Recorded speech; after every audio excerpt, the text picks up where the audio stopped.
మనం పుట్టినప్పటి నుంచి చచ్చే వరకు మన జీవితంలోకి ఎంతో మంది వస్తూ వెళ్తూ ఉంటారు. అందులో కొంతమంది మనల్ని వారి దృష్టికోణంలో చూసి ఎన్నోసార్లు మనల్ని విమర్శిస్తూ ఉంటారు. అలాంటి పరిస్థితుల్లో మనం ఇబ్బంది పడుతుంటాం. ఎవరో మనల్ని విమర్శించినంత మాత్రాన మన మనసులోకి తీసుకోవడం మానేయాలి.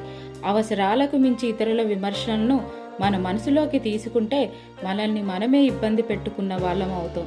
ఎవరు ఎలా చూస్తారు అనేది వారి అజ్ఞానం కిందకి వస్తుంది.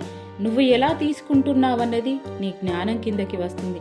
ఎవరు ఎలాంటి వారైనా సరే మనం ఎలా స్పందిస్తాం, ఎలా ప్రతిస్పందిస్తాం అన్నది మనకు సంబంధించింది.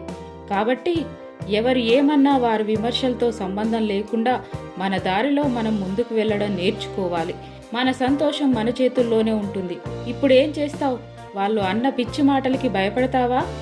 గతాన్ని మార్చలేము, ప్రస్తుతాన్ని భవిష్యత్తుని ముందుకు నడిపించు. ఈ పరిగెత్తే ప్రపంచంలో అందరూ నిన్ను ఆపేవాళ్లే ఉంటారు, కానీ అర్థం చేసుకుని అండగా ఉండేవాళ్ళు ఉండకపోవచ్చు. ఎవరు ఎలా ఉన్నా, ఎవరు ఏమన్నా సరే విమర్శలతో సంబంధం లేకుండా మన విధానంలో మనం స్పందించడం నేర్చుకోవాలి.